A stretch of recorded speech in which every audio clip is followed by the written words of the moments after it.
Hello guys, welcome back to my channel. तो guys आज हम बात करने वाले हैं कि आखिर आपको ट्रेडिंग सीखने के लिए कौन कौन से टॉपिक सीखना आवश्यक है। गाइज वैसे तो बहुत सारे टॉपिक होते हैं, लेकिन यहाँ मैं आपको कुछ इंपॉर्टेंट टॉपिक बताने वाला हूँ। अगर आप उन पे काम कर लेते हैं तो डेफिनेटली आप एक अच्छे ट्रेडर बन सकते हैं। तो गाइज देखो, सबसे पहला इंपॉर्टेंट टॉपिक आता है टेक्निकल एनालिसिस। हाँ गाइज, अगर आप टेक्निकल एनालिसिस सीख जाते हो तो आपके लिए कुछ हद तक मार्केट आसान हो जाएगा।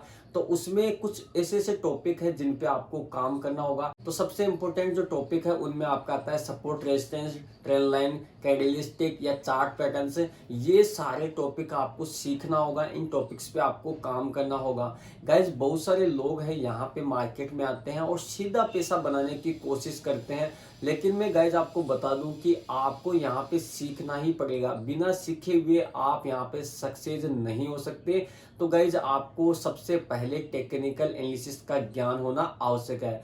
दूसरा और इम्पोर्टेंट टॉपिक आपका आता है ट्रेडिंग साइकोलॉजी। हाँ गाइज, ट्रेडिंग साइकोलॉजी सीखना आपके लिए मोस्ट इम्पोर्टेंट है, लेकिन गाइज अधिकतर लोग इससे दूर रहते हैं क्योंकि लोगों को पता ही नहीं है कि आखिर ट्रेडिंग साइकोलॉजी होती क्या है। तो गाइस देखो, ट्रेडिंग साइकोलॉजी में आपका मनी मैनेजमेंट, रिस्क मैनेजमेंट आ जाता है, और साथ ही गाइस रिटेलर यहाँ पे क्या थिंकिंग रखते हैं, किन लेवल्स पे कैसे बिहेवियर करते हैं, उसको आपको रीडिंग आना चाहिए। आपको फिर पता चलेगा कि आखिर आपके ऑपरेटर यहाँ पे मार्केट को कैसे ऑपरेट करते हैं, कैसे मार्केट का रुख बदल देते हैं। तो इसलिए आपको हर एक लेवल के बारे में जानकारी होनी चाहिए, और वो लेवल पे मार्केट में रिटेलर कैसे बिहेव करता है उसकी सारी साइकोलॉजी आपको पता होनी चाहिए। उसके लिए आपको यहाँ पे क्या करना है, आपको ट्रेडिंग साइकोलॉजी को सीखना होगा। कोई भी जेन्युइन बंदा आपको मिले तो आप उसे ट्रेडिंग साइकोलॉजी सीख सकते हैं। और गाइज मैं अपनी बात करूं तो शुरुआत में मैंने 1.5 साल तक केवल और केवल टेक्निकल एनालिसिस पे फोकस किया। उसके बाद में जब मुझे पता चला कि ट्रेडिंग साइकोलॉजी नाम की भी कोई चिड़िया होती है, तो मैंने उस पर फोकस किया। और जब गाइज मैंने ट्रेडिंग साइकोलॉजी को सीखा तो मुझे पता चला कि कैसे यहाँ पे मार्केट में पैसे को घर ले जाना होता है। गाइज वैसे तो टेक्निकल एनालिसिस से आप पैसा बना सकते हो, लेकिन बिना ट्रेडिंग साइकोलॉजी के आप मार्केट से पैसा घर नहीं ले जा सकते। क्योंकि टेक्निकल एनालिसिस में हम क्या करते हैं कि टेक्निकल नॉलेज से मार्केट में पैसा तो बना लेते हैं, और बार बार यहाँ पर ट्रेडिंग करते हैं, ओवर ट्रेडिंग करते हैं, और अपना जो पैसा बनाते हैं उसको वापस लॉस में बदल देते हैं।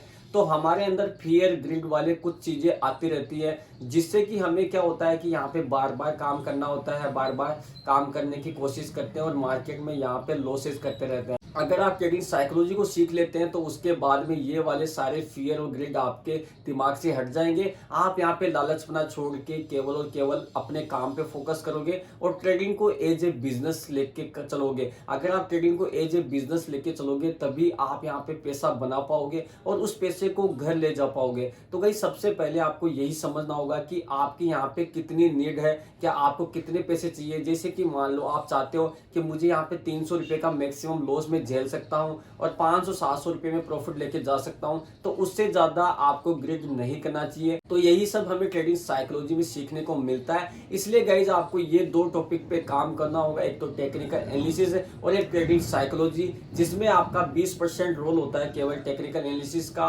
और 80% रोल जो होता है वो ट्रेडिंग साइकोलॉजी का होता है। तो अब आपको समझ में आ गया होगा कि आपको ट्रेडिंग साइकोलॉजी सीखना क्यों आवश्यक है। तो गाइज ये वो दो टॉपिक है जिन पे आपको काम करना होगा। अच्छे से काम करके यहाँ पे आप पैसा बना सकते हैं और प्रॉफिटेबल ट्रेडर बन सकते हैं। जय हिंद, वंदे मातरम।